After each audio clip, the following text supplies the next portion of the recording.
നമസ്കാരം. ബൈബിൾ നിമിഷങ്ങളിലേക്ക് എല്ലാവർക്കും സ്വാഗതം.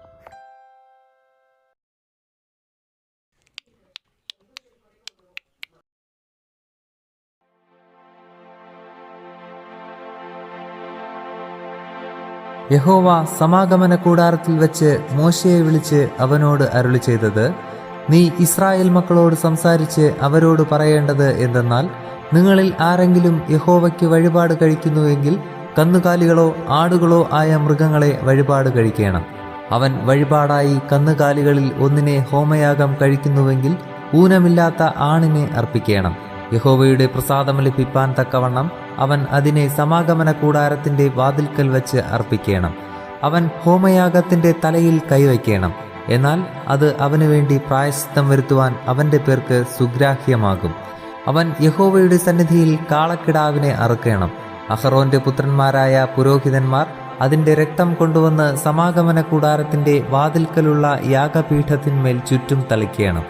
അവൻ ഹോമയാഗമൃഗത്തെ തോലുരിച്ച് ഖണ്ഡം ഖണ്ഡമായി മുറിക്കണം. പുരോഹിതനായ അഹറോന്റെ പുത്രന്മാർ യാഗപീഠത്തിന്മേൽ തീയിട്ട് തീയുടെ മേൽ വിറക് അടുക്കണം. പിന്നെ അഹറോന്റെ പുത്രന്മാരായ പുരോഹിതന്മാർ ഖണ്ഡങ്ങളും തലയും മേധസ്സും യാഗപീഠത്തിൽ തീയുടെ മേലുള്ള വിറകിന്മീതെ അടുക്കി വെക്കണം. അതിന്റെ കുടലും കാലും അവൻ വെള്ളത്തിൽ കഴുകണം.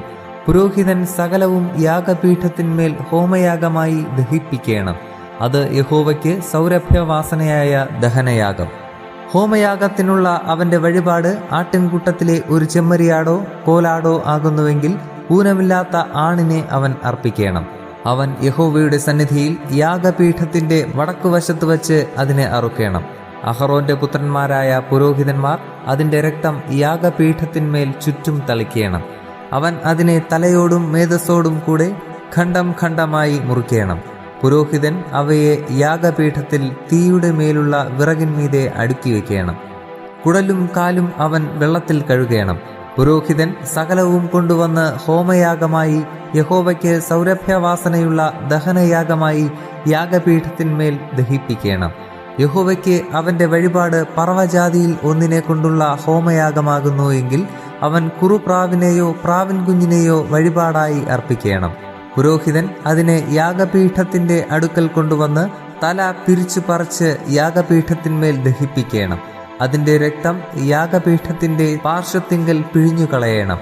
അതിന്റെ തീൻപണ്ടം മലത്തോടുകൂടെ പറിച്ചെടുത്ത് യാഗപീഠത്തിന്റെ അരികെ കിഴക്കുവശത്ത് വെണ്ണീരിടുന്ന സ്ഥലത്ത് ഇടയണം. അതിനെ രണ്ടാക്കാതെ ചിറകോടുകൂടെ പിളർക്കണം. പുരോഹിതൻ അതിനെ യാഗപീഠത്തിൽ തീയുടെ മേലുള്ള വിറകിന്മീതെ ദഹിപ്പിക്കണം.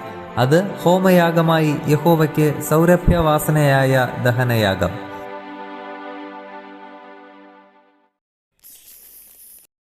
ഇത്രയുമാണ് നമ്മുടെ ഇന്നത്തെ അധ്യായം. ഇത് നിങ്ങളുടെ ജീവിതത്തിൽ വളരെയധികം പ്രവർത്തിക്കട്ടെ, അനുഗ്രഹമാകട്ടെ എന്ന പ്രാർത്ഥനയോടെ ആശംസിക്കുന്നു.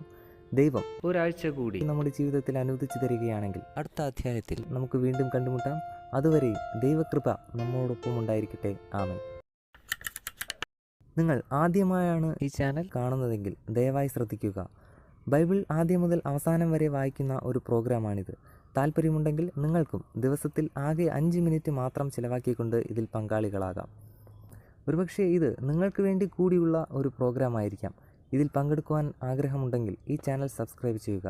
പ്രത്യേകിച്ച് നിങ്ങളുടെ സുഹൃത്തുക്കൾക്കാർക്കെങ്കിലും ഇത് ഉപകാരപ്പെടും എന്ന് നിങ്ങൾ കരുതുന്നുണ്ടെങ്കിൽ അവർക്കും ഇത് ഷെയർ ചെയ്യുക. ഒരുപക്ഷെ അതുവഴി നിങ്ങൾ അവരുടെ ജീവിതത്തിൽ ഒരു അനുഗ്രഹത്തിന് കാരണമാകാം. ആദ്യം മുതൽ തന്നെ ബൈബിൾ വായിച്ചു തുടങ്ങുന്നതിനായി ഒരു ലിങ്ക് ഞങ്ങൾ ഡിസ്ക്രിപ്ഷനിൽ കൊടുക്കുകയാണ്. അതുവഴി നിങ്ങൾക്ക് ബൈബിൾ ആദ്യം മുതൽക്കേ വായിക്കുവാൻ സാധിക്കും. ഇനിയുള്ള വചനങ്ങൾ അപ്ലോഡ് ചെയ്ത ഉടനെ തന്നെ അറിയുവാനായി ബെൽ ഐക്കൺ പ്രസ് ചെയ്യുക.